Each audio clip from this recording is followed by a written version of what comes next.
செய்கிற தமிழ் தேசிய பேரியக்கத்தின் தலைவர் ஐயா பே. மணியரசன் அவர்கள் சிறப்புரை ஆற்ற வருகிறார்.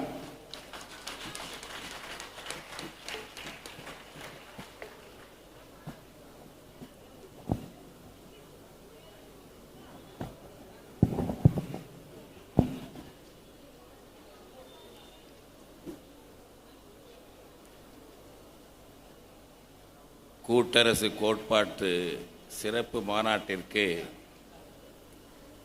பெரும் எண்ணிக்கையில் திரண்டிருக்கும் தமிழ் பெருமக்களே, இந்த மாநாட்டின் நிறைவு நிகழ்ச்சியில் வலியுறுத்தி தேசிய இன தாயக உரிமையை மீட்க உறுதியெடுத்து எழுச்சி உரையாற்றி அமர்ந்திருக்கக்கூடிய நாம் தமிழர் கட்சியினுடைய தலைமை ஒருங்கிணைப்பாளர் எழுச்சி நாயகர் செந்தமிழன் சீமான் அவர்களே, இந்த அரங்கில் நிறைவரங்கில் தொடக்க உரையாற்றிய தமிழ் தேசிய பேரியக்க பொதுச் செயலாளர் அன்பு தோழர் வெங்கட்ராமன் அவர்கள் ஒரு மேடை பேச்சில் அரசமைப்பு சட்ட விவாத நுணுக்கங்களை அனைவரும் புரிந்து கொண்டு பாராட்டும் வகையில் பேசலாம் என்பதை மெய்ப்பித்து காட்டினார். நுட்பங்களை எல்லாம் எடுத்து சொன்னார்கள், நடந்த செய்திகளை எல்லாம் சொன்னார்கள். அதுபோல் அதற்கு முன்னர் நடந்த அந்த கூட்டரசு கருத்தரங்கு ஒன்று, ஆளுநர் பதவி தேவையா, வரி விதிக்கும் அதிகாரம் யாருக்கு இருக்க வேண்டும், உள்ளாட்சி தேர்தலை நடத்தாதவர்கள் மாநில சுயாட்சி பேசுவது உண்மையா என்ற பல்வேறு தலைப்புகளில் சிறப்பாக ஆய்வு கருத்துக்களை வைத்தார்கள். அதற்கு முந்தைய அரங்கில் நம்முடைய ஆய்வாளர்கள் ஐயா பேராசிரியர் தெய்வநாயகம், நம்முடைய பேராசிரியர் இளமுருகன் அவர்கள், அதுபோல தம்பி மன்னர் மன்னன் அவர்கள் மற்றும் நம்முடைய ஆய்வாளர்கள் மிகச் சிறப்பாக ஒரு கருத்துரையை இலக்கியம் குறித்தும் தமிழ் குறித்தும் தமிழர் வரலாறு குறித்தும் இங்கே பேசியிருக்கிறார்கள். அதுபோல் அரங்கம் எழுச்சியாக நடந்தது. இப்படி பன்முகத்தோடு இந்த நிகழ்ச்சி சிறப்பாக நடந்து நிறைவடையும் கட்டத்திலே நிற்கிறது. இங்கே கலை நிகழ்ச்சிகள் நடத்தியவர்கள் செங்கிப்பட்டி கலைக்குழுவாக இருந்தாலும், தொடக்க நிகழ்ச்சியாக நம்முடைய பெண்ணாடம் முருகன்குடி தோழர்கள் நடத்திய அந்த மரபு வழி கலையாட்டம் பறையாட்டமாக இருந்தாலும், பிறகு நடந்த சிலம்பாட்டமாக இருந்தாலும், சிதம்பரம் தோழர் எல்லாளனுடைய பயிற்சியில் பிள்ளைகள், சின்ன பிள்ளைகள், ஆண்கள் பெண்கள் நடத்திய மல்லர் கம்பம் என்ற வீர விளையாட்டு இருக்கிறதே, அதை பார்க்கும் பொழுது சித்தர்கள் பாடிய பாடல்கள் தான் நினைவுக்கு வந்தது. பல பாடல்கள் சித்தர்கள் உடம்பை அப்படித்தான் பாடியிருக்கிறார்கள். சித்தர்கள் ஒன்று கற்பனையாக பாடவில்லை, அவர்கள் செய்ததைத்தான் பாடியிருக்கிறார்கள் என்பதை எனக்கு இந்த மல்லர் கம்பத்தை பார்க்கும் பொழுது அப்படியே வந்தது, அப்படியே நினைவூட்டியது.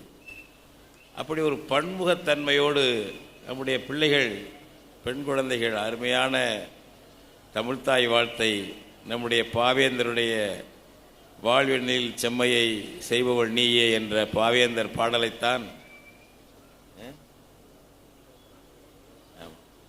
அந்த வாழ்வினில் செம்மையை செய்பவள் நீயே என்ற அந்த பாடலைத்தான் தமிழ்த்தாய் வாழ்த்தாக தமிழ்நாட்டிலே வைக்க வேண்டும் என்று கோரி வருகிறோம். நாமும் நாம் தமிழர் கட்சியும் தங்களுடைய நிகழ்ச்சிகளில் வாழ்வினில் செம்மையை செய்பவள் என்ற தமிழ்த்தாய் வாழ்த்தை பாடித்தான் தொடங்குகிறோம். அதாவது சட்டப்படி வரும்போது வரட்டும், நடைமுறையில் சட்டமாகட்டும். இது டிஃபேக்டோ ஆக்ட் என்பார்கள். அதுபோல் நம்முடைய பாவேந்தருடைய வாழ்வினில் செம்மையை செய்வோல் நீயே என்ற பாடல் அருமையான தமிழ்த்தாய் வாழ்த்து. புதுச்சேரியிலே காங்கிரஸ்காரர்களும் மற்றவர்களும் அதை கடைபிடிக்கிறார்கள். திராவிட மாடல் மறுக்கிறது தமிழ்நாட்டிலே. இதை பற்றியெல்லாம் எடப்பாடி பழனிசாமிக்கு கவலையே இல்லை.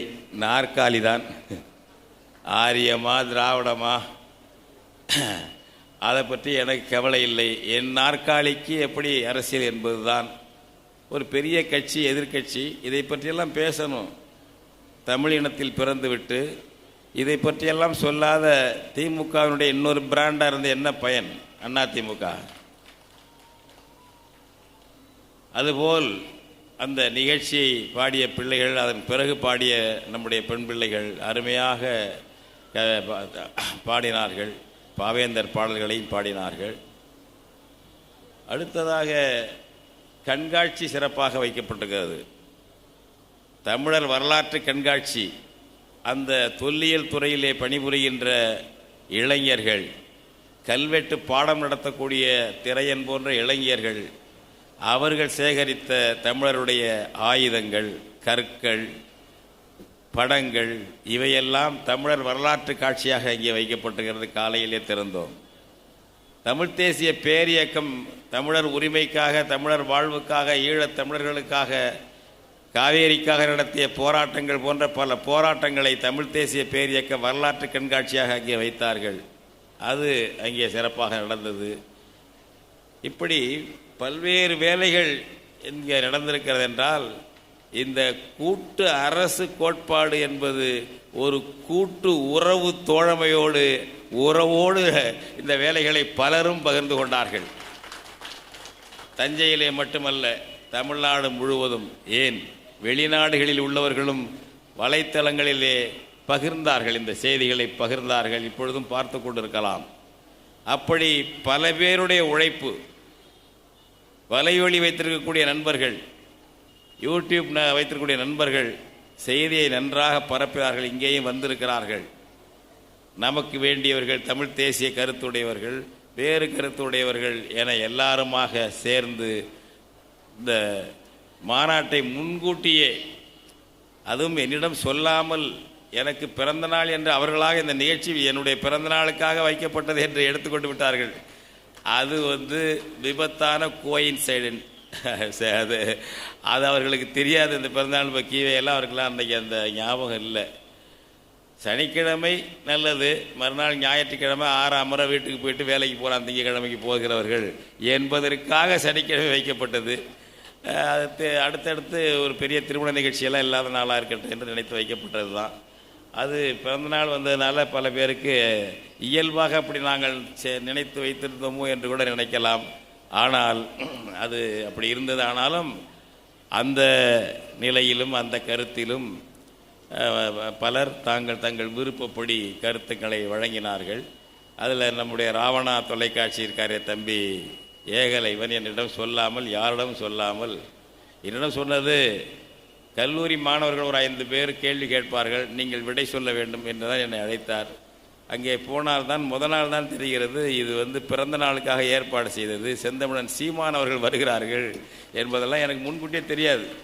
அவர் 10 நாளைக்கு முன்னாடி என்கிட்ட பேசி வாங்கிய தேதி அது நீங்கள் சொன்னால் ஒத்துக்க மாட்டீங்கன்னு நான் அப்படி சொல்லலை அப்படின்ட்டாரு. சரி, நடந்துருச்சு. ஐயா களஞ்சியம் உள்பட எல்லாம் இருந்து சிறப்பாக நடத்தி இந்த மாநாட்டு செய்தி அப்படி போனது. பரவலாக பல முனையில் பல பேரும் எடுத்து உழைத்து இந்த செய்தி இங்கே வந்திருப்பவர்கள் மட்டுமல்ல, உலகெங்கும் போயிருக்கிறது. அதனால தான் நார்வேயிலிருந்து நம்முடைய நண்பர் ஒரு வாழ்த்து மடல் அனுப்பி இப்போ கொடுத்தார்கள் அல்லவா, அவர்களுக்கெல்லாம் அந்த செய்தி, இந்த மாநாட்டு செய்தியும் போயிருக்கிறது. இப்படி பலருடைய உழைப்பு, இது எல்லாருடைய விருப்பமான உழைப்பு, மனத்திலே இருக்கின்ற வேகம். தமிழ் இனம் ஒடுக்கப்பட்டிருக்கிறது, உரிமை பறிக்கப்பட்டிருக்கிறது, நம் இனம் அழிந்து விடுமோ, தாயகம் சிதறி விடுமோ என்ற அச்சம் ஒவ்வொருவர் மனத்திலும் எழுந்து அது ஊக்கமாக எதிர்வினையாற்ற செய்திருக்கிறது. அதுதான் இந்த மாநாட்டு வேலையை பலரும் சேர்ந்து செய்வதாக செய்தது. பல தோழர்கள் நேற்று மாலையிலிருந்து இரவு பகலாக இங்கே அலங்கார வேலைகளை செய்கிறார்கள். குடந்தையிலிருந்து உணவு பொறுப்பை ஏற்றுக்கொண்டு அவர்கள் செய்கிறார்கள். இப்படி பலர் பல வகையிலே உழைத்து இந்த மாநாடு என்பது சிறப்பாக நடந்திருக்கிறது. எல்லாரும் கூடியிருக்கிறோம்.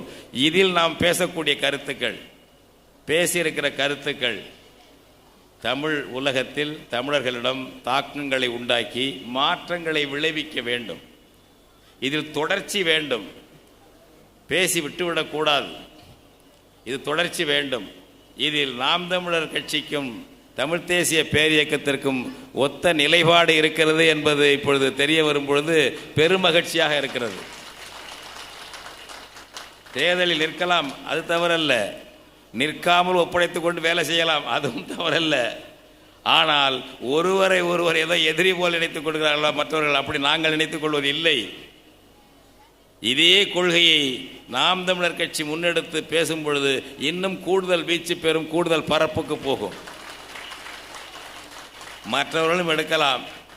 இந்த கூட்டரசு கோட்பாடு இந்தியாவை ஒரு உண்மையான ஃபெடரேஷனாக மாற்று என்பது ஒரு கட்சியின் கோரிக்கை அல்ல, ஒரு இனத்தின் கோரிக்கை, ஒரு தாயகத்தின் கோரிக்கை. இது ஒரு அமைப்பின் கோரிக்கை அல்ல. எல்லாரும் தான் நான் சொல்லுகிறேன், திரும்ப திரும்ப சொல்வது, தமிழன் என்றால் அதில் முற்போக்குவாதியும் இருப்பான், பிற்போக்குவாதியும் இருப்பான், நல்லவனும் இருப்பான், கெட்டவனும் இருப்பான். அது பிறப்பால் வருவது தமிழன் என்ற அடையாளம், ஒரு இனம். அதிலே முற்போக்கு கருத்துக்கள் அதிகம் இருக்கும் பொழுது இந்த தமிழ் இனம் முற்போக்கானது, அறம் சார்ந்தது. அவருடைய இலக்கியத்தை பிடிக்கும் பொழுது இப்படி அறம் சார்ந்ததா, நீதியோடு வாழ்ந்திருக்கிறது, வீரத்தோடு வாழ்ந்திருக்கிறது என்று சான்றுகள் கிடைக்கின்றன. ஒரு இனத்திலே இடதுசாரி இருப்பான், வலதுசாரி இருப்பான். இனத்தை மாற்ற முடியாது. ஆனால் ஒரு கயிறு திரித்து செயற்கையாக சொல்லக்கூடிய இந்தியனில் இடதுசாரி இருப்பானாம், வலதுசாரி இருப்பானாம், தமிழனில் இருக்க மாட்டானாம். தமிழன் பெருமையை பேசினா வலதுசாரி, வகுப்புவாதி. தமிழன் முதலமைச்சர் ஆகணும்னு பேசினா வகுப்புவாதி. ஏன் சொல்றாங்க? கர்நாடகத்தில் யாரும் சொல்றாங்களா கன்னடம் தான் முதல்வர் ஆகணும்? ஆந்திராவில் யாரும் சொல்றாங்களா தெலுங்கர் தான் முதல்வர் ஆகணும்னு சொல்றாங்களா? கேரளாவில் யாரும் சொல்றானா மலையாளி தான் முதல்வர் ஆகணும்னு? ஏன்? அவன் தான் வந்துகிட்டு இருக்காங்க. ஏன் சொல்றாங்க? அவனுக்கு என்ன தேவை இருக்கு?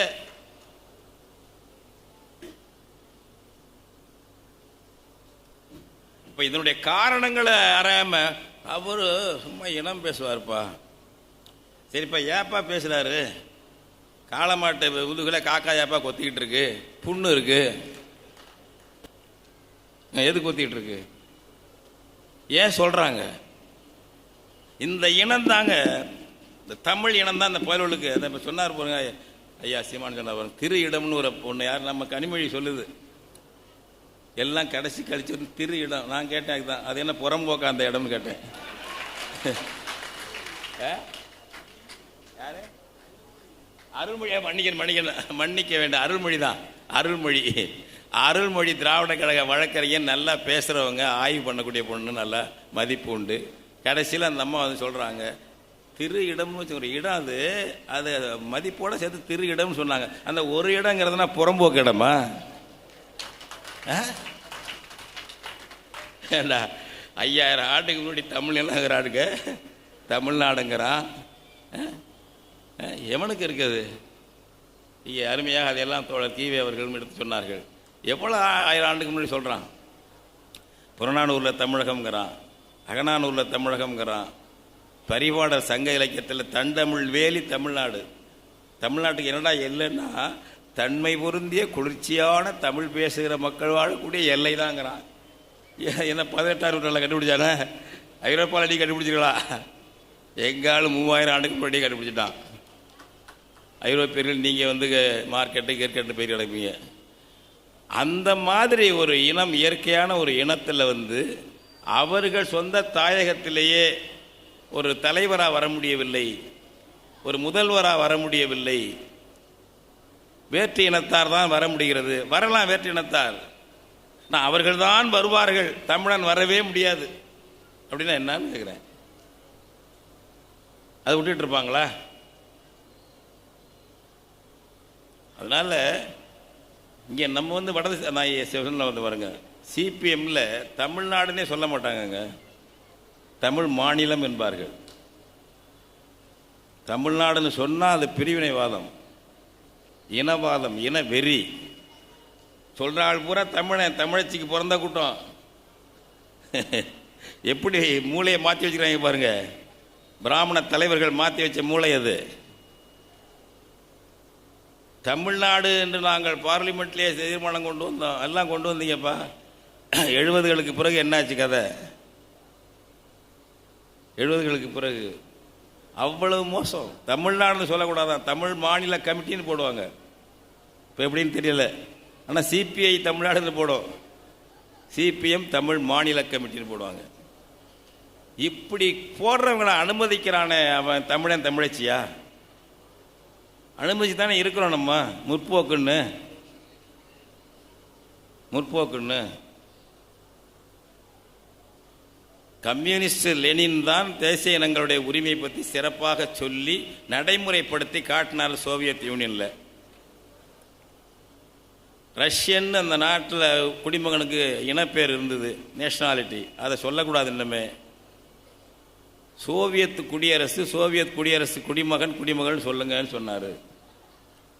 அந்த நாட்டுக்கு ரஷ்யான்னு ஜார் வச்சிருந்தா, அந்த காலத்து பரம்பரை பேர் அது. அவன் பிடிச்ச பகுதிகள் அதெல்லாம் இணைச்ச பிறகு ரஷ்யா என்பது ஒரு மாகாணத்துக்கு பேர். அவன் பேர் அவன் வச்சுக்கோங்க. ஒன்றொன்றும் மாகாணம் அல்ல, குடியரசு என்றார். அந்த நாட்டுக்கு பேரை மாற்றினார் லெனின்.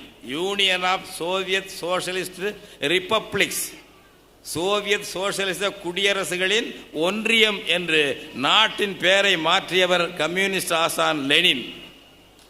ஆனால் இங்கே கம்யூனிஸ்டுகள் இந்தியன் என்றால் கூட மார்க் குறைச்சன்னு பாரத்னு பேசுறான்.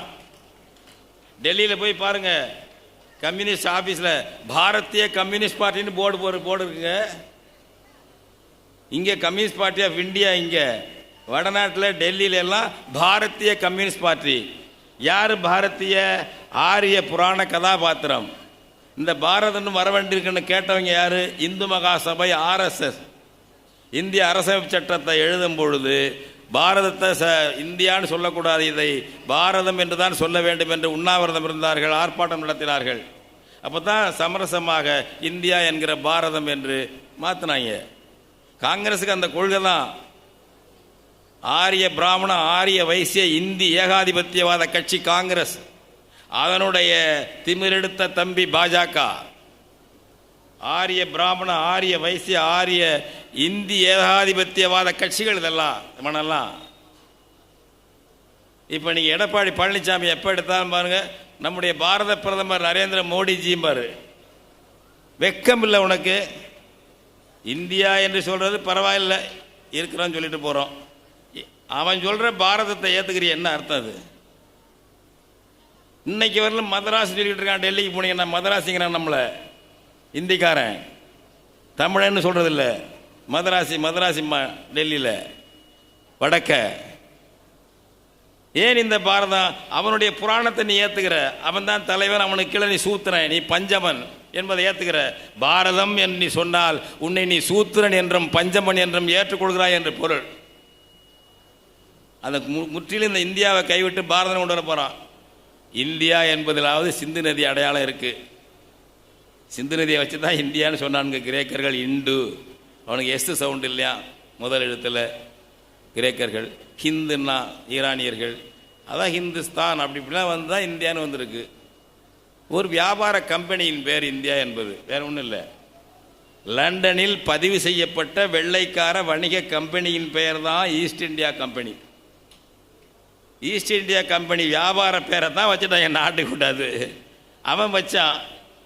இதுக்கு எந்த நாடு பேர் சொல்றது தெரியாமல் அதை ஏற்றுக்கிட்டு நடைமுறையில் போயிட்டானுங்க. அதாவது தொலைஞ்சிட்டு போகுது. பாரதம் என்று சொல்றது நம்ம நடைமுறையில் சொல்லக்கூடாது என்பதையும் எடுத்துக்கொள்ள வேண்டும். இந்த கூட்டு அரசு என்பதில் கவனமாக நம்ம சொல்லணும். முதலில் ஆளுநர் பதவியை ஒழிச்சு கட்டு. இந்த ஒரு மோசடி, இந்த கான்ஸ்டியூஷன் எழுதும்போது மோசடி நடந்திருக்கு பாருங்க. கவர்னர் ஜெனரல்னு வச்சிருந்தான்ல அவன் வெள்ளைக்காரன், இவன் மாநிலத்தில் இருக்கவன் கவர்னர், தலைமை கவர்னர் டெல்லியில் இருப்பான் வெள்ளைக்காரன் ஆட்சியில். அந்த கவர்னர் ஜெனரல் எங்கே? 47க்கு பிறகு ஏன் இல்லை? 50லிருந்து ராஜாஜி கூட கவர்னர் ஜெனரலாகி இருந்தது. முதல் கடைசி கவர்னர் ஜெனரல் அவர் ராஜாஜி. ஏன் கவர்னர் ஜெனரல் இல்லை? அசிங்கம் அது. லண்டனில் இருந்து கொண்டு அதிகாரியை வைத்து ஆளுகின்ற ஏகாதிபத்தியம் உருவாக்கிய பதவி அது. ஆளுநர் பதவி, ஆளுநர் தலைமை ஆளுநர் பதவி. கவர்னர் ஜெனரல் என்பவன் தலைமை ஆளுநர். எனவே ஆளுநர் பதவி லண்டனிலிருந்து ஆளுகிறவன் அவனுடைய அதிகாரியினுடைய பேர் அது. அது தலைமை ஆளுநர் நமக்கு வேண்டாம். அதை குடியரசுத் தலைவராக மாற்றுவோம். நாடாளுமன்றத்தின் இரு அவை உறுப்பினர்களும் சட்டமன்றங்களின் உறுப்பினர்களும் வாக்களித்து தேர்ந்தெடுக்கப்படக்கூடிய ஜனநாயக தலைவராக குடியரசுத் தலைவராக மாற்றுவோம் என்று மாற்றினீங்கல்ல. டெல்லிக்கு ஏன் சென்னைக்கு கவர்னரை நீக்கல? ஏனென்றால் அன்றைக்கு லண்டனுக்கு அடிமையாக இருந்தோம், அவன் கவர்னர் வைத்திருந்தான் ஆங்கிலேயன். அதன் பிறகு டெல்லிக்கு அடிமையாக காலனியாக இருக்கிறோம், அவன் கவர்னர் வைத்திருக்கிறான். காங்கிரஸ்காரனுடைய எண்ணம் அதுதான், கான்ஸ்டிடியூஷனை எழுதியவருடைய எண்ணம் அதுதான். காலனிகள் இருக்க வேண்டும், டெல்லி அப்படியில் சுதந்திரமாக இருக்க வேண்டும். அது இந்திக்காரன் நாடு, அது ஆரியன் தேசம், சுதந்திரம் பெற்ற ஆரிய தேசம் இந்தியா என்பது. டெல்லிக்காரன் நாடு, இந்திக்காரன் நாடு. அது 10 மாநிலம் இருக்கான் இந்தியில் பேசிக்கிட்டு, ஆட்சி மொழி கல்வி மொழியாக வைத்துக் கொண்டிருக்கிறான். 225 எம்பிக்கள் இன்னைக்கு அவனுக்கு இருக்கிறான், இந்திக்காரனுக்கு மட்டும். நீங்கள் இந்த 39 59 ஆனாலும் ஒன்றும் பண்ண முடியாது, 69 ஆனாலும் ஒன்றும் பண்ண முடியாது. கண்ணுக்கு தெரியாத சிறுபான்மை. மிக மிக கொடிய ஒடுக்குமுறை கருவி இந்தியாவிலேயே இந்திய நாடாளுமன்றம் தான். நான் கேட்கிறேன், எங்கள் ஊர் ஆச்சாம்பட்டி, எங்கள் ஊரில் ஃபாரஸ்ட் இருக்குது, சின்னதாக இருக்குது, ஒரு காடு இருக்குது. அந்த காட்டில் ஒரு தொழிற்சாலை நடத்துறதுக்கு ஸ்டாலின் வர்றார். சிப்காட் எங்கேயும் வச்சுருக்காருல்ல, சிப்காட்டை சிட்கோ கொண்டு வர்றாரு. நாங்கள் சில பேர் வேண்டாங்கிறோம், சில பேர் எங்கள் ஆள்களே வேணும்பாங்க. எங்களுக்குள்ள பெரும்பான்மை பார்க்குறதா, எங்களை சுற்றி உள்ள 10 கிராமத்தையும் சேர்த்துக்கிட்டு பெரும்பான்மை பார்க்குறதா? சொல்லுங்கள். ஆச்சாம்பட்டியில் சிப்காட் வர்றதா வேண்டாமா அப்படிங்கிறத எங்கள் எல்லைக்குள்ளற எங்கள் காட்டுப்பகுதியை பாதுகாக்கிறதுக்கு நாங்கள் சரி தேவையில்லைன்னு வாக்கெடுப்பு நடத்தி சொல்கிறதா, இல்லை சுற்றுவட்டில் உள்ள 10 கிராமத்தை கேட்போங்க அப்படின்னா ஒத்துக்குவோமா? இப்போ தமிழ்நாட்டில் என்ன நெல் போடுறது, என்ன நெல் விளைக்கிறது, நெல் விலையை தீர்மானிக்கிறது, ஈரப்பதத்தை என்னன்னு கணிக்கிறது, இதெல்லாம் நம்ம முடிவு பண்ணுறதா, டெல்லியில் முடிவு பண்ணுறதா? தமிழ்நாட்டில் என்ன தொழில் நடத்தலாம், எங்கே வியாபாரம் நடக்கலாம், என்ன உற்பத்தி, என்ன விலையெல்லாம் அவன் முடிவு பண்ணுறதா? ஒவ்வொன்றுக்கும் அவன் வரி போடுவானா? இது என்ன உரிமை இது? எனவே இந்த ஆளுநர் பதவி என்பது டெல்லிக்கு காலனிகள் வேண்டும், அவங்க காலனி கிடையாது. இப்போ நீங்கள் இந்தி திணிக்கிறான்னா அவன் 10 பேருக்கு என்ன பிரச்சனை? இன்னும் கூட சொல்லுகிறோம், மராத்தி இருக்குது, வங்காளி இருக்குது, சான்ஸ்கிரிட் லிங்குஸ்டிக் ஃபேமிலி, அதெல்லாம் சமஸ்கிருத மொழி குடும்பத்தை சேர்ந்தவை, சிமிலாரிட்டி இருக்கும். ஆனால் அங்கே கூட இந்திய எதிர்ப்பு வந்துருச்சு. ராஜ் தாக்கரேங்கிறவர் போன மாதம் பேசியிருக்காரு, பம்பாயில் எவனாச்சும் இந்தியில் பேசினா கன்னத்தில் அறன்ட்டு அந்த ஆள் அரைஞ்சே விட்டாங்க. சட்டசபையில் கேட்குறாங்க கேள்வி, ஏன் மராத்தி புறக்கணிக்கப்படுகிறது? பாஜக முதல்வர் பட்னவிஸ் சொல்கிறார், வர்ற ஆண்டிலிருந்து மருத்துவ கல்வியை மராத்தியில் கொண்டு வருவோங்கிறார். பாஜக அவன் என்ன இருந்தாலும் அவன் மராத்திக்காரன், பிரச்சனை இங்கே அதானே. இங்கே வருதா? மருத்துவ கல்வியும் இப்போ பொறியியல் 2 பிரிவு கொண்டு வந்தீங்க, மருத்துவ கல்வி என்னாச்சு? இந்த 2 பிரிவும் உடுப்படாமல் கிடக்கு. மருத்துவக் கல்லூரியில் எல்லா பிரிவு, எல்லா மருத்துவ பிரிவும், எல்லா பொறியியல் பிரிவும் தமிழில் கொண்டுக்கிட்டு வா, தீர்மானம் போட்டிருக்கோம். அதில் படித்த தமிழ் வழியில் படித்த பிள்ளைகளுக்கு 50 விழுக்காடு வேலைன்னு ஒதுக்கு. நீ சட்டம் கூட போட வேண்டாம், நடைமுறை செயல்படுத்திடு, கண்காட்டி விட்டு ஜாட காட்டி செயல்படுத்து, பிள்ளைகள்லாம் சேருவான்.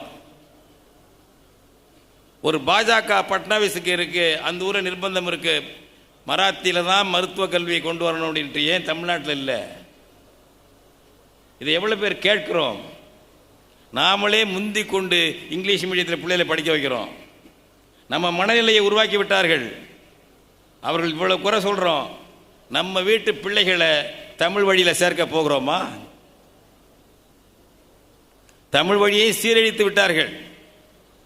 அரசு பள்ளியில் 1ஆவதுலேருந்து இங்கிலீஷ் மீடியம் கொண்டு வந்தது ஜெயலலிதா, அதை அப்படியே செயல்படுத்தியது கருணாநிதியும் ஸ்டாலினும். அரசு பள்ளியில் இங்கிலீஷ் மீடியம். வெள்ளைக்கார ஆட்சியில் கூட இல்லைங்க. வெள்ளைக்கார ஆட்சியில் கூட 8ஆம் வகுப்பு தமிழ் இருந்தது, ஒரு மொழி பாடமாக தான் ஆங்கிலம் இருந்தது. இன்னும் சொல்ல போனால் SSLC வரைக்கும் ஒரு மொழி பாடமாகத்தான் ஆங்கிலம் இருந்தது, மீடியமாக இல்லை. இப்பொழுது குழந்தை மழலையர் கல்வியிலிருந்து இங்கிலீஷு. ஒரு பள்ளிக்கூடத்தில் போய் பிள்ளைகளை கூப்பிட்டு, 5ஆம் வகுப்பு உள்ள பள்ளிக்கூடம், பிள்ளைகளை கூப்பிட்டு பேர் கேளுங்க, எல்லா பேரையும் கேட்டுட்டு இதெல்லாம் பீகார் குழந்தைகளா ஊபி குழந்தைகளான்னு சந்தேகம் வரும். யாருக்கும் தமிழ் பேர் கிடையாது. எவ்வளவு சீரழிக்கப்பட்டிருக்கிறோம். அரசியல் சீரழிந்தால் மக்கள் சமூகமும் சீரழியும். தாங்கள் சீரழிந்தவர்கள் மக்களை சீரழித்தால் தான் அவர்களுக்கு தலைவர்களாக நீடிக்க முடியும். உளவியல் வல்லுநர்கள், பெரிய உளவியல் பல்கலைக்கழகத்துக்கு துணைவேந்தர்களாக இருக்க வேண்டியவர்கள் கருணாநிதி எல்லாம் சாதாரண ஆட்கள் கிடையாது, ஞாபகம் வச்சுக்கோங்க. மக்களை சீரழித்து விட வேண்டியது, வெறும் ரசிக கும்பலாக்க வேண்டியது, வெறும் ரசிக கும்பல். மேடை நாடகம் ஆட வேண்டியது. திமுக அப்படித்தானே வந்தது. மைக்கு மதன காமராஜர்கள் அப்படியே பேசி பேசி கவர்ந்து வந்தாங்க. நடிகர்கள் பார்த்தாங்க, மேடையில் நடிக்கிறவங்களுக்கு ஓட்டு போடும்போது நமக்கு அசலாக நடிக்கிறவங்களுக்கு போட மாட்டானா அப்படின்னு கட்சி ஆரம்பித்தாங்க. இந்தியாவில் சினிமாக்காரர்கள் கட்சி ஆரம்பித்தது தமிழ்நாடு போல் வேறு எங்கேயாவது உண்டா? ஆந்திராவில் தெலுங்கு தேசம் ஆரம்பித்து அவரை அடியோடு அடித்து விரட்டிட்டாங்க. அவன் குடும்பத்திலே சென்றார் NT ராமராவ் வீட்டில். வேறு எங்காவது? இப்போ ஒரு நடிகர் கட்சி தொடங்கியிருக்காரு. தேர்ந்தெடுத்து நடிச்சாச்சு, பணத்தை வைக்க இடம் இல்லை, என்ன செய்யறது, ஏது பண்ணுறது? அரசியலுக்கு போவோம், செல்வாக்கு அதிகாரம் குறைவாக இருந்தான்னா SP நமக்கு சல்யூட் அடிப்பார், DGP சல்யூட் அடிப்பார், முதல் மந்திரிங்கிறது பவனி வரலாம், அது போதும். மற்றபடி டெல்லிக்கு நம்ம பாளையப்பட்டா இருக்கிறோம், கப்பம் கட்டிட்டு போகிறோம், நமக்கு ஒரு பிரமுகர், நமக்கு ஒரு செல்வாக்கு, ஒரு பதவி, சல்யூட் அடிக்க போலீஸ் கிடைக்கும்ல. இது எவ்வளோ கோடீஸ்வரனாக இருந்தாலும் தனிநபர் கிடைக்காது, அரசியல்வாதியாக இருந்து பதவிக்கு போனால் கிடைக்கும் என்ற ஆசையில் வருகிறார்கள். வேறு எதுக்கு வர்றாரு அந்த நடிகர்? இப்போ அவருக்கு ரசிகர்கள் இருக்காங்க. அந்த ரசிகர்களை அரசியல் ரசிகர்களாக மாற்றிடலாம். அரசியலையும் ரசிகர் தன்மையோடு மாற்றி அது பண்ணிட்டாங்க. குட்டிச்சோராகி ஒரு லட்சியம் இல்லை இப்போ திமுகவுக்கு, அதிமுகவுக்கெல்லாம். அவர்கள் பதவிக்கு வருவது, பதவிக்காக சண்டை போடுறது, இதுதான், வேறு எதுவும் இல்லை. இந்த மாநில சுயாட்சி என்பதை அவங்க அப்பா கிளப்பி ராஜமன்னார் குழு போட்டார். 69 போட்டார், 72 பரிந்துரை கொடுத்தாங்க. அப்படியே கிடப்பில் போட்டாருங்க. ஏன்? இந்திரா காந்தியோட கூட்டணி கருணாநிதி 71 சட்டமன்ற தேர்தலில் பார்லிமெண்ட்டுக்கும் சட்டமன்றம் ஒன்றா தேர்தல் வைக்கிறாங்க.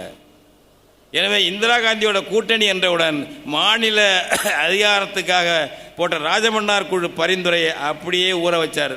பாய் பேசவில்லை கருணாநிதி. 74 அதை பற்றி பேசுறாரு.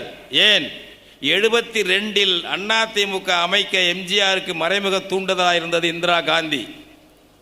CPI தலைவர் கல்யாண சுந்தரம் தான் எம்ஜிஆர் இந்திரா காந்திகிட்ட போய் அழைச்சிட்டு போய் அறிமுகம் பண்ணி நட்பை உண்டாக்கி வைத்தவர். கூட்டணி எம்ஜிஆரோடு சேருவதற்கு இந்திரா காந்தி முடிவு செய்து விட்டார். எனவே காங்கிரஸோட பிரதமரோட முரண்பாடு வந்தவுடன் டக்குன்னு ராஜமன்னார் குழு அறிக்கையை 74 சட்டமன்றத்திலையும் மேலவையில முன்வைத்து நிறைவேற்றி அனுப்புறாரு.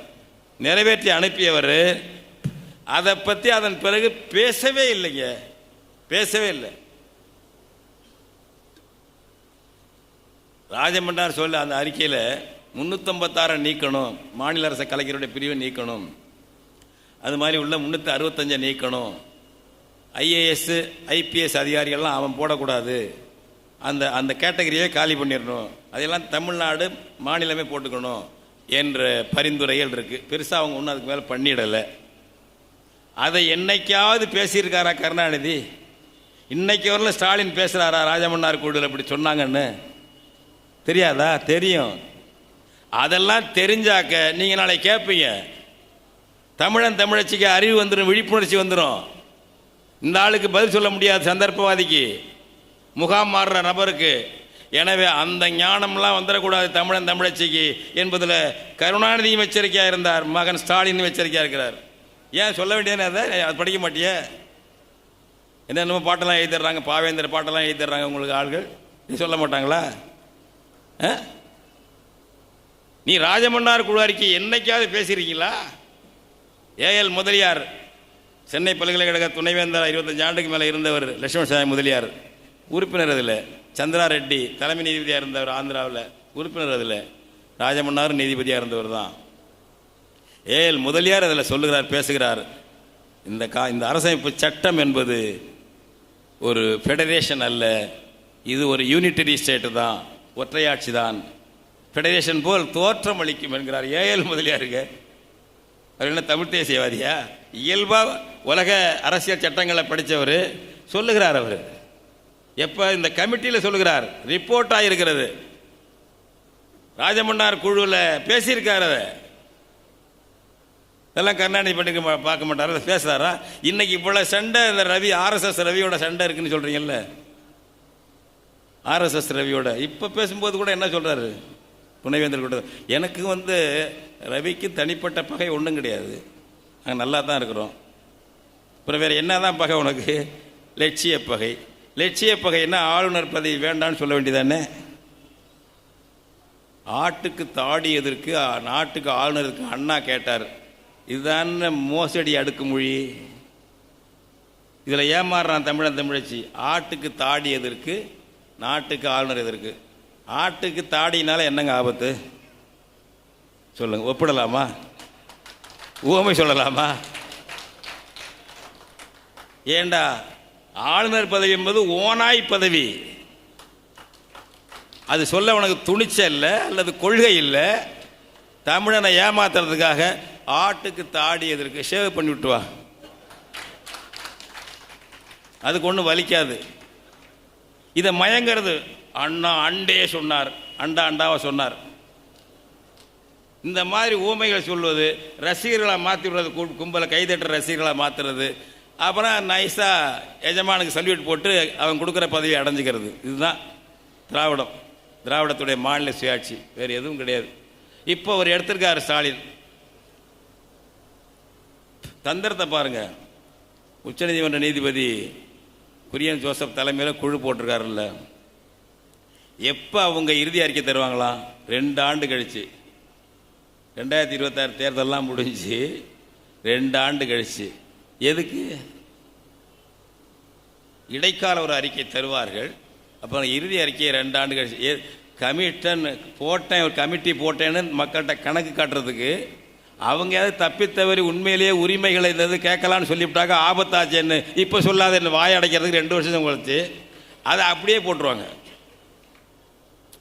ஒரு ஃப்ராடுங்க. இப்போ நீங்கள் அன்னை தமிழ் அர்ச்சனைன்னு வந்தது பாருங்கள், போன 2021 ஆகஸ்ட்டில் இவங்க தொடங்கினாங்க அன்னை தமிழ் அர்ச்சனைன்னு கோயிலில். எங்கேயும் நடத்துறதில்ல அதெல்லாம். அனைத்து ஜாதியினர் அர்ச்சகராக போடணும்னு கொஞ்சம் கேரளாவை பார்த்து போட ஆரம்பித்தார். அக்ரஹாரம் எதிர்த்துது, அப்படியே மடங்கினார்.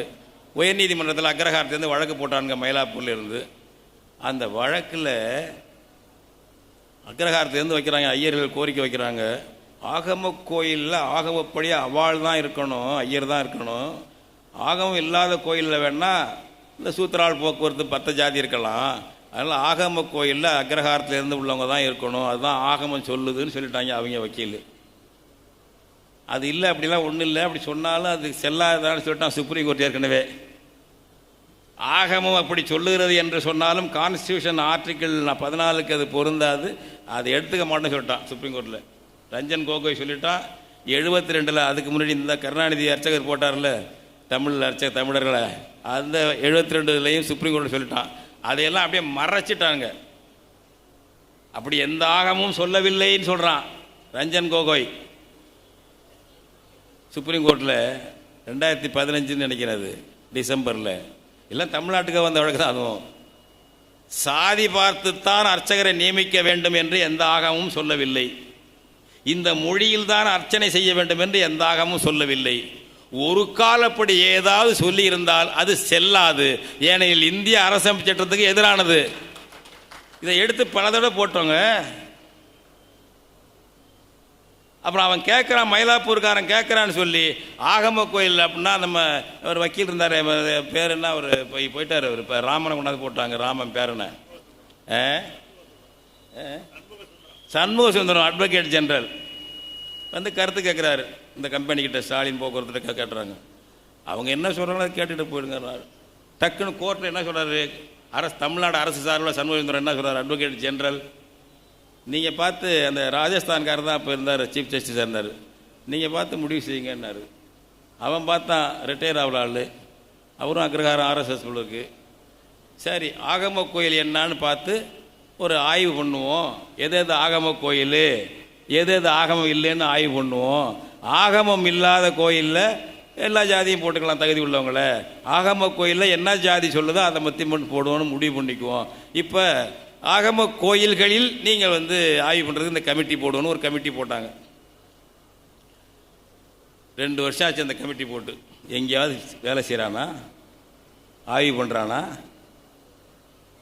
ஏன் அதை மறைச்சு அதை அப்படியே பின்வாங்கி அக்ரஹாரத்திட்ட சலாம் போடுறது தானே. அனைத்து ஜாதியினர் அர்ச்சகரை நிறுத்திட்டார் ஸ்டாலின். அன்னை தமிழ் அர்ச்சனை எந்த குடமுழுக்களும் கிடையாது. இந்த அம்மாலாம் வந்து உட்காந்துருக்காங்க. 4 தீர்ப்பு வாங்கியிருக்கிறோம். தஞ்சாவூர் பெருவுடையார் கோயிலுக்கு 2 ஒரு தீர்ப்பு, கரூர் பசுபதியூர் கோயிலுக்கு ஒரு தீர்ப்பு உயர்நீதிமன்றம் மதுரை கிளையில், அதுக்கப்புறம் சென்னையில் அவங்க அம்மா சேலத்தில் 1, இன்னொரு கோயில் 4 தடவை உயர்நீதிமன்றம், சென்னை உயர்நீதிமன்றம், 2 மதுரை 2 சென்னை, பாதி தமிழ் பாதி சமஸ்கிருதத்தில் செய்யலான்னு உத்தரவு கொடுத்துருக்கான். ஸ்டாலின் முடியாதுன்னு இருக்கான். எந்த கோயில் குடமுழுக்குலையும் தப்பி தவறி வேள்வி சாலையிலையோ குடமுழுக்கு கோபுர கலசத்திலேயோ தமிழ் மந்திரமும் தமிழ் அர்ச்சகனும் தண்ணி ஊத்துறது வரக்கூடாது என்பதற்கு காவல் தளபதியாக அமைத்தப்பட்டிருக்கிற நபர் தான் சேகர் பாபு. தமிழ் வந்து விடாமல் தடுப்பதற்குள்ள ஒரே நபர் இந்து சமய அறநிலையத்துறை அமைச்சர் சேகர் பாபு. ஒவ்வொரு குடமுழுக்கையும் அவர் முன்னாடியே போயிடுவார். ஏன், எவனாச்சும் அங்கே இருக்கிற அதிகாரி இந்த பயில பேச்சை கட்டிக்கிட்டு இந்த மாதிரி வர்றவங்க பேச்சை கட்டிக்கிட்டு தமிழை கொண்டு வந்துடுவாங்க. ஸ்டாலின் சொல்லி அனுப்புவார், பார்த்துக்க சேகர் பாபு, பார்த்துக்க, நீ வட சென்னையில் என்னென்ன பண்ணி அது மாதிரி பண்ணிக்க. ஒவ்வொரு கோயிலையும் போயிட்டு பாருங்க. பழனி முருகன் கோயிலா, தமிழ் நாங்கள்லாம் அங்கே போராடணும், கைதானோம், போராடணும். சேகர் பாபு வந்து தமிழ் வராமல் பார்த்துக்கிட்டாரு. இப்போ திருச்செந்தூர் முருகன் கோயில் வரப்போகுது, தமிழ் வராமல் பார்த்துக்குவாங்க. அப்போ எதுக்கு அவங்க இந்த கமிட்டி போடுவது என்பது, நான் சொல்ல வந்ததுக்கு, தமிழே கைவிட்டாச்சு, அன்னை தமிழ் அர்ச்சனை எங்கேயும் கிடையாது. சாதனை பட்டியலில் அதை சொல்கிறதும் கிடையாது ஸ்டாலின். இப்போ அந்த 75 விழுக்காடு தமிழர்களுக்கு வேலை தனியார் துறையில் சொல்கிறதில்ல இல்லை, அது மாதிரி இதையும் சொல்கிறதில்லை. அதுபோல் இதுக்கு வந்து இப்போ என்ன பண்ணுறாங்கன்னா, இந்த கமிட்டி இருக்கு பாருங்க, குரியன் ஜோசப் கமிட்டி, அதோட விட்டு போயிடுவாங்க. மடை மாற்றுவதற்கு, திசை திருப்புவதற்குத்தான் மாநில சுயாட்சி கோரிக்கையை வைத்து வாக்கு வாங்கணும். உண்மையில் மாநில சுயாட்சி கோரிக்கை வரக்கூடாது, விழிப்புணர்வு தமிழன் தமிழச்சிக்கு வரக்கூடாது என்பதுதான் ஸ்டாலினுடைய அந்தரங்கம். அதற்கு போட்ட கமிட்டி தான் குரியன் ஜோசப் கமிட்டி. இல்லைன்னா 2 வருஷம் என்ன, ஏன் நீ உங்கள் அப்பா சொன்ன கமிட்டி, நீ 4 கோரிக்கை வைய, கட்சிகளை கூப்பிட்டு வச்சு பேச என்னென்ன உரிமை வேணும்னு, இதுக்கு என்ன கமிட்டி என்ன இருக்குங்கிற. 69 சொல்லிட்டு இருக்கீங்க மாநில சுயாட்சி சொல்லிட்டு இருக்கீங்க, 50 முழக்கங்களில் ஒன்று மாநில சுயாட்சிங்கிறீங்க. இது வரைக்கும் அது கோரிக்கை வரைக்கும் இல்லையா? உங்கள் அப்பா போட்ட ராஜமன்னார் குழு கோரிக்கையை கேள, இது ஏமாத்துறது. உடனே அந்த ஒட்டுண்ணிகள் இருக்குல்ல, பெருசாக ஸ்டாலின் கமிட்டி போட்டிருக்காரு மாநில சுயாட்சிக்கு. ஏண்டா இது மாதிரி தான் போட்டு ஏமாற்றிட்டு போகிற கும்பலாச்சு இது. தமிழர்கள் ஏமாறக்கூடாது. இந்த நேரத்தில் இந்த கருத்து விவாதிக்கப்படுகிறது. நாம் சரியான திசை காட்ட வேண்டும் என்பதுதான் இந்த மாநாடு. இந்த மாநாட்டில் நாம் எடுத்த இந்த முடிவுகளை, இந்த தீர்மானங்களை நாம் எடுத்துக்கொண்டு போக வேண்டும். அவர் மேலே குறை சொல்லி இவர் மேலே குறை சொல்லி அந்த அப்படியே நம்ம முன்னேறாமல் இருந்துவிடக்கூடாது. குற்றவாளிகளை வெளிப்படுத்த வேண்டும், அம்பலப்படுத்த வேண்டும். நாம் சரியான பாதையில் முன்னேறி சென்று கொண்டே இருக்க வேண்டும். நாம் நின்ற இடத்தில் நின்று கொண்டு இவர் குறை அவர் குறை என்று பேசிக் கொண்டிருந்தால் போதாது. மக்கள் மயமாக வேண்டும். இந்த தமிழ் இன உணர்ச்சியும் தமிழ் இன உரிமை மீட்பு என்பதும் மக்கள் மயமாக வேண்டும். அடுத்தவனுக்கு நாம் அடிமையா, இந்த 21ஆம் நூற்றாண்டில் நாம் சுதந்திரம் உள்ள ஒரு மனுஷனா, தமிழனா, தமிழச்சியா, இல்லை இந்திக்காரனுக்கு அடிமையா என்று நினைங்கள். இந்தி பாடம் வைக்கணும்னா பணம் தர மாட்டானா. கெஞ்சிதான் நம்ம அன்பில் பேரன் மகேஷ் பொய்யாமொழி. யாரு போனது? குஜராத்தில் வசூல் பண்ணிட்டு வந்து பணமா? மோடி பணமா அது? வெக்கமா இல்லை? ₹1 தமிழ்நாட்டில் இந்திய அரசு வசூலித்தால் வெறும் 29 காசு தான் திருப்பி தருதுன்னு சொல்றீங்கல்ல. இந்த வாதத்தை வைக்க வேண்டாமா? யாரு பணம்? 2500 கோடி தர முடியாதுங்கிறிய, இந்தி வைக்கலைங்கிறதுனால அல்ல அந்த கல்வி திட்டத்தை ஏத்துக்கலைங்கிறதுனால வைக்கலையே என்று வாதம் பண்றியா? யாரு பணம்? நீ வசூல் பண்ணாத, வரி வசூல் தமிழ்நாட்டுக்கு தான் வேண்டும் என்று நாங்கள் இனி கேட்போம் என்று ஒரு வார்த்தை ஸ்டாலின் பேசுவது உண்டா? எங்கள் மக்களிடம் இந்த உணர்ச்சியை ஊட்டுவோம் சொல்ல. கெஞ்சிர கூத்தாடிக்கிட்டு இருக்க, ஏதோ மாவீரன் மாதிரி, மாநில சுயாட்சி மாதிரி வீரன் மாதிரி பேசுறீங்க. நேற்று பாருங்க ஏதோ விழா கொண்டாடி இருக்காரு திருச்சியில். சிங்க பாதையில் ராக்கெட் போல் நாங்கள் போய்கொண்டிருக்கிறோம். சிங்க பாதையில் ராக்கெட் எனக்கு ஒன்றும் புரியலையே. ராக்கெட்டு வானமண்டலத்தில் போகுது, அதுக்கு என்ன இடைஞ்சல் ஒன்றும் இல்லை. சிங்கப்பாதை முன்னேறி இருக்காரா இந்தியாவிலேயே தமிழ்நாடு முன்னேறி இருக்கு. சிங்கப்பாதையில் ராக்கெட் போல் போய்கொண்டிருக்கிறோம், அசிங்க பாதையில் போய்கொண்டிருக்கிறோம் என்பதைத்தான் அவர் இப்படி மறைச்சு சொல்றாரு. அப்ப என்ன போதை விட்டுறாரு பாருங்க. முன்னேறி எவன் பல பல வெளிநாட்டு கம்பெனிக்காரன், வடநாட்டு கம்பெனிக்காரன், வடநாட்டு தொழிலாளி, அவன்லாம் வாங்குற காசு வணிக கம்பெனிகள், மார்வாடி, அவன் கணக்கெல்லாம் தமிழ்நாட்டுகளில் சேருதுங்க. தமிழ்நாட்டு வருமானத்தில், தமிழ்நாட்டு தனிநபர் வருமானத்தில் அதெல்லாம் சேருது. மார்வாடி, குஜராத்தி சேட்டு, அமெரிக்காக்காரன், அந்த கம்பெனி இந்த கம்பெனி, அவன்லாம் வசூல் பண்ணுற வர கம்பெனியில் இதெல்லாம் நம்ம கணக்கில் சேர்ந்து ராத்திரி சோத்துக்கு இல்லாமல் கிடக்கிற தமிழச்சிக்கிட்ட கணக்கில் வருது. நீங்கள் பெண்களுக்கு ₹5 கொடுத்து டவுன் பஸ்ஸில் போக முடியும் தானே இலவசமாக வைக்கிற? தமிழ் பெண்களுக்கு ₹5 ₹10 கொடுத்து நகர பேருந்தில் போக முடியலை என்று சொல்லித்தானே சென்னையில் நீ இலவசமாக பெண்களுக்குன்னு சொல்கிற. அவ்வளோ வறுமையில் இருந்து தானே கொடுக்குற. இல்லை, எதுக்காக நீ அதை கொண்டு வர்ற? ₹1000 பணம் உதவி பணம் பெண்களுக்கு கொடுக்குறேங்கிற எதுக்காக? வறுமையில் இருக்கிறார்கள், கஷ்டப்படுகிறார்கள். அப்புறம் முன்னேறி உலகத்தையே நாங்கள் முன்னேற்றம்னு சொல்லி என்ன இருந்தது? தப்புலையும் அடிக்கல, தவறுலையும் அடிக்கிற. உலகத்திலே முன்னேறிய இனத்துக்கு எதுக்குடா பொம்பளை பிள்ளைகளுக்கு இலவச பஸ் விடணும்? கண்ணியமாக கணக்கு கொடுத்து போகுது. அது முன்னேறல, வசதி இல்லை, பயன்படுது அவங்களுக்கு தெரிஞ்சுன்னு வச்சிருக்கலாம். அப்போ அதானே நிலைமை, அவங்க வறுமை நிலை, குடும்ப நிலை தானே. எல்லாம் ஃப்ராடு வேலைங்க. முன்னேறி விட்டது என்ன அப்படியே நம்மளுக்கு ஒரு பூதி, அப்படியே இந்த அதுக்கு பிரச்சார பீரங்கியெல்லாம் இருக்குல்ல, அதில் பலனடையக்கூடிய அங்கே உள்ள ஆட்கள் இருக்காங்க. ஒட்டு திண்ணைகள் இருக்கே, அது கொஞ்சம் நஞ்சம் இல்லை. ஐயோ, அப்படியே அதை பேசிக்கிட்டு பேசி பேசி பேசி அவ்வளவு சாதனைகளை பண்ணி பண்ணி ஒரு திராவிட போதையை ஊட்டி கொண்டிருக்கிறார்கள். இந்தியன் என்பதை முதன்மைப்படுத்தினாலும் தமிழனை, தமிழ்நாட்டை மறுக்கிறான் என்று எடுத்துக்கொள்ளுங்கள். திராவிடன் என்பதை திணித்தாலும் தமிழனை, தமிழ் தேசியத்தை, தமிழர் தாயகத்தை மறுக்கிறான், சிதைக்கிறான் என்று எடுத்துக்கொள்ளுங்கள். உள்ளதை உள்ளபடி பேசு. எங்களுக்கு தமிழன், தமிழ்நாடு, இந்தியாவோடு இருக்கலாம், இன்னென்ன நிபந்தனைகளோடு இருக்கலாம், இவ்வளவுதான். புரியுதா? கல்லானாலும் கணவன், புல்லானாலும் புருஷங்கிற பெண்ணடிமை பொழியாக தான் ஒழிஞ்சு போச்சு. புரியுதா? பாரத மாதாவுக்கு நாங்கள் அடிமை இல்லை, நாங்கள் அடிமை இல்லை. நிபந்தனை போடுகிறோம், சேர்ந்து இருப்போம், சமத்துவத்தோடு சேர்ந்திருப்போம். இந்திக்காரன், ஆரியன், இந்தி ஆதிக்கத்தின் கீழ் தான் இருப்போம் என்றால் சேர்ந்திருக்க மாட்டோம். இந்தியாவை ஒற்றுமையாக வைத்திருப்பதும் அதை சிதைப்பதும் உங்கள் கையில் இருக்கிறது. இந்தி ஏகாதிபத்தியவாதிகளே, ஆரியத்துவவாதிகளே, பாரத மாதா பஜனை கோஷ்டியே, உங்கள் கையில் இருக்கிறது இந்தியாவின் ஒற்றுமை. நீ ஜனநாயகத்தோடு, சமத்துவத்தோடு எல்லா மொழி, எல்லா இனம், எல்லா மக்களையும் நடத்தினால் ஒற்றுமையாக இருப்போம். நாங்கள் தான் ஆளுவோம், எங்களுக்கு கீழ்ப்படிதலோடு நீங்கள் எல்லாம் பெரிஃபெரியில் இருங்கள் என்று தமிழனையோ, தெலுங்கனையோ, வங்காளியையோ, மராத்தியோ நீ நடத்தினால் அவனவன் பாதையை தேடிக்கொள்வான், தமிழனும் தனி பாதையை தேடிக்கொள்வான். உன் கையில் இருக்கிறது. இந்தியாவை ஒற்றுமையாக வைத்திருப்பதா, பிரிய சிதற விடுவதா என்பது இந்தி ஏகாதிபத்தியவாதிகள் கையிலே இருக்கிறது. எதற்காக இங்கே இந்தி வர வேண்டும்? ஒரே மொழி, தமிழ் மொழி. எங்களுக்கு ஒரு மொழி கொள்கை தான். இந்த மும்மொழி கொள்கை மோசடி கொள்கை, இருமொழி கொள்கை ஏமாற்று கொள்கை, அதை வச்சுங்க. படிக்கிறது இன்னொரு மொழி படிக்கலாம், நம்ம ஆங்கிலம் படிக்கலாம், தப்பு இல்லை. ஒரு லாங்குவேஜாக எல்லா பாடத்தையும் அதில் படிக்கிறது தப்பு.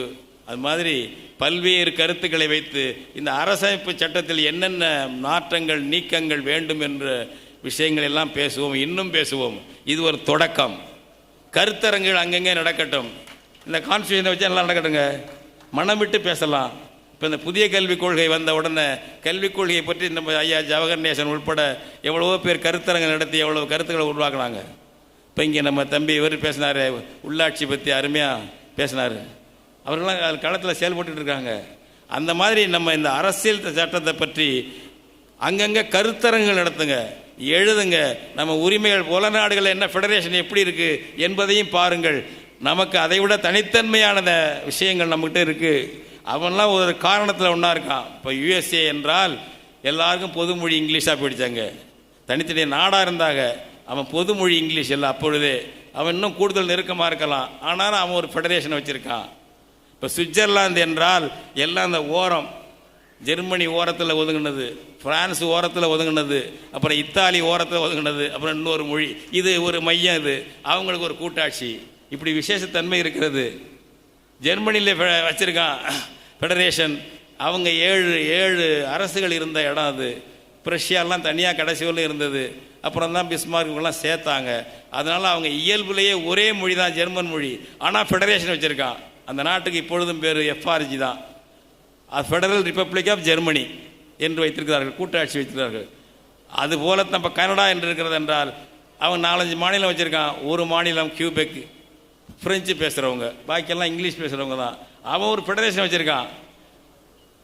இந்த கூட்டாட்சிகள் எல்லாம் விட பன்மைத்தன்மை உடையது இந்தியா, ஞாபகம் வச்சுக்கோங்க. ஒப்பிடவே முடியாது. யுஎஸ்ஏயை விட, சுவிட்சர்லாந்தை விட, கனடாவை விட, ஜெர்மனியை விட பல மடங்கு கூட்டரசு இறையாண்மை உரிமை இங்கே தேசிய இனங்களுக்கு வேணும். ஒன்னொன்னும் பக்கா தனித்தனி தேசிய இன நாடுகளாக இருந்தது. பிரித்தானிய பீரங்கிகளின் வல்லுறவுக்கு பிறந்தது இந்தியா, வேறு ஒன்றும் கிடையாது. அதனால இந்த கூட்டாட்சிகளை விட இது மாடல் கிடையாது. நம்மை விட அவங்க மேலாக இருக்கிறார்கள் சொல்லுகிறோமே தவிர, உண்மையான கூட்டாட்சிக்கு சோவியத் யூனியனுக்கு லெனின் வகுத்த பாதை சரியானது. அங்கே ஒரு கட்சி, ஸ்டாலின் தோழர் கீவே சொன்னது போல, ஒரு கட்சி ஆட்சியும் அதிகாரமும் ரஷ்ய திமிரும் வந்து அதை கலைஞ்சுது. ரஷ்யாக்காரங்க எப்போதுமே ஆணவம் உண்டு. லெனின் ரஷ்ய இனத்தில் பிறந்தவர் தான், திட்டுவார் அவங்கள. அதாவது கிரேட் ருஷ்யன்ஸ் தன்னை சொல்லிக்குவாங்க, மகா ருஷ்யர்கள் என்று தன்னை சொல்லிக் கொள்வார்கள்.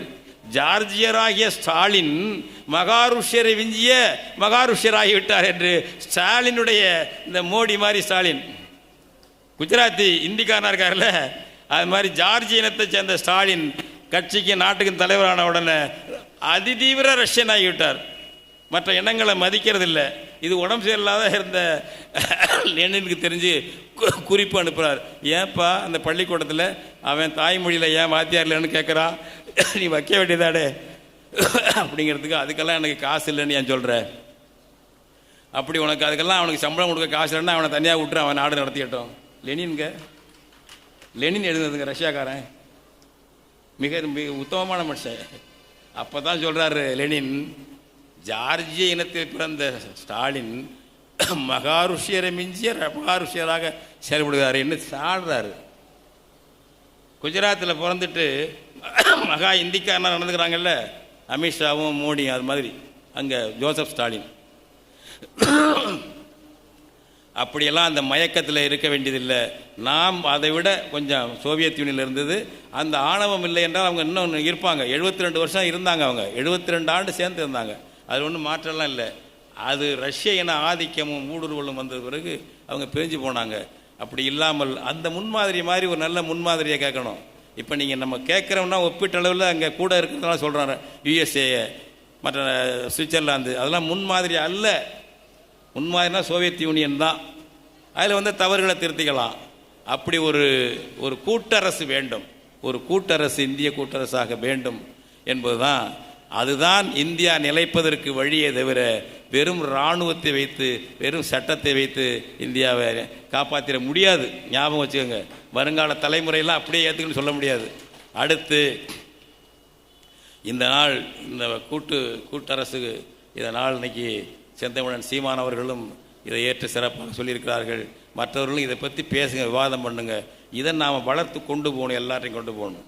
இது ஒரு கட்சி முழக்கம் அல்ல, ஒரு இனத்தின் முழக்கம், ஒரு தேசத்தின் முழக்கம் என்ற நிலைக்கு கொண்டுகிட்டு போகணும். இது என்னுடைய பிறந்த நாளில் வந்தது, தற்செயலானது, அதுக்காக நடத்தினதெல்லாம் இல்லை. எனக்கு 78 முடிஞ்சு 79 பிறக்கிறது, அதையும் சொல்லிக்கிறேன். இன்னும் நடமாடக்கூடிய காலத்தில் இந்த தமிழ் தேசியத்திற்கும் தமிழ் தேசத்திற்கும் தமிழர்களுக்கும் பாடுபட்டு என்னுடைய வாழ்க்கையை நிறைவு செய்யலாம்னு நினைக்கிறேன். இன்னும் எனக்கு ஒரு ஆசை இருக்கிறது. அது இந்த தமிழின உரிமை மீட்பு களத்திலே போராடி உயிர் போக வேண்டும், அல்லது அதற்காக போராடி சிறையிலிருந்து சிறையிலேயே உயிர் போக வேண்டும். இப்படியே இந்த மக்களை விட்டுட்டு நம்ம போகக்கூடாது என்ற ஒரு கவலையும் இருக்கிறது. வயசான நான் நினைக்கலாம், அது மாதிரி எல்லாரும் நினைக்காதீங்க, இளைஞர்கள் நினைக்க சொல்லலை. அதனால் அந்த மாதிரி தான் நான் நினைக்கிறேன். அது நம்ம இந்த இப்பொழுது எடுத்திருக்கிற இந்த தமிழ் தேச அந்த கூட்டரசு கோட்பாட்டை, இறையாண்மையுள்ள தேசிய இனங்களின் தாயக கூட்டரசு தான் இந்திய கூட்டரசு என்ற பொருளில் தான் இது வைக்கப்பட்டிருக்கிறது. அதில் ஒன்றும் குழப்பமெல்லாம் ஒன்றும் இல்லை. இறையாண்மையை பற்றியும் கிவி அவர்கள் சொன்னார்கள்.